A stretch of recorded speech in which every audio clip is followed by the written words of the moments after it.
Outside Nigeria now, the United Nations has confirmed 2 people were killed in the Democratic Republic of Congo, the DRC, during Sunday's protest against President Joseph Kabila.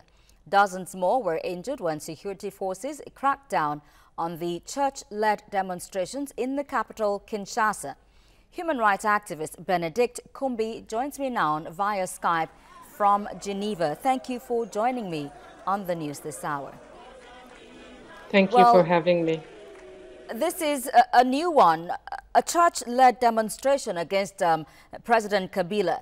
It does change dynamics with a religious theme, but how far can it get the people of the DRC?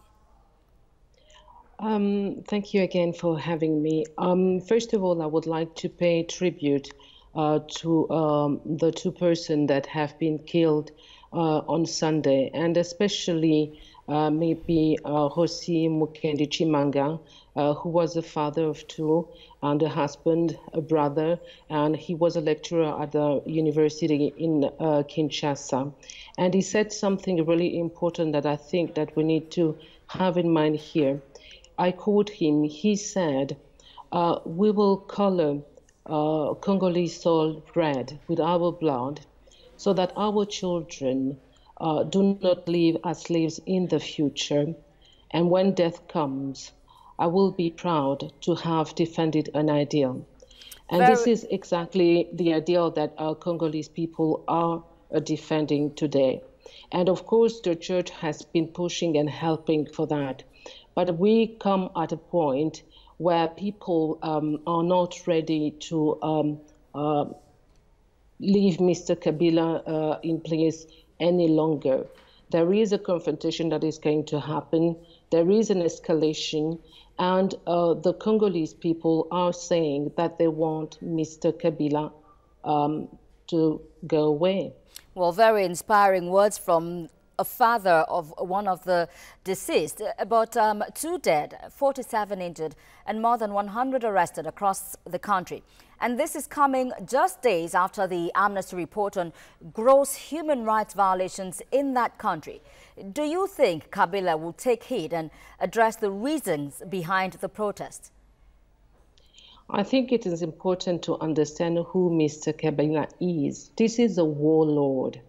And my question will be, do you talk a normal language with a warlord?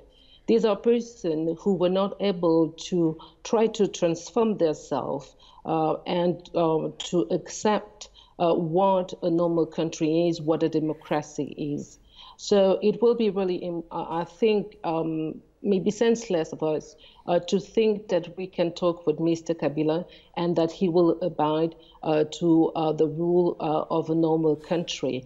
Congo is not a normal country. Congo is ruled by warlords. These people have been in place now for more than 20 years, and that's why we're facing the problem we have now. And this is not just about a political crisis. We need to understand that as a part of a war that has been lasting now for 20 years in the country. And so, if Kabila wouldn't listen, being a warlord, as you have described him, what then is the way forward for the people of the DRC, who are obviously tired of his reign? But I think that it is about time for Congolese people to maybe try to form a large movement, a popular movement to throw out Mr. Kabila, because there is no way we can talk with that person.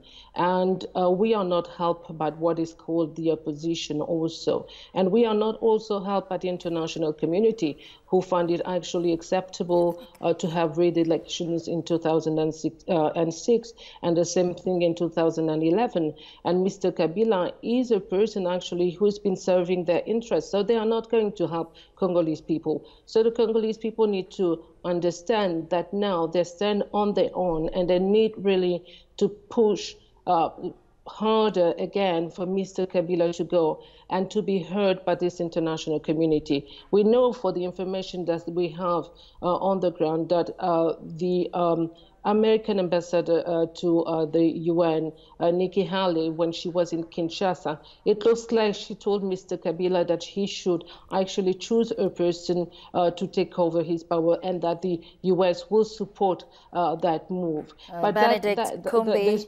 proposition, excuse me, I just want to finish now, but I just want to say this shows actually that the international community is not there to support the Congolese people. They have the power to change this country, and they should know that, and they should push for that.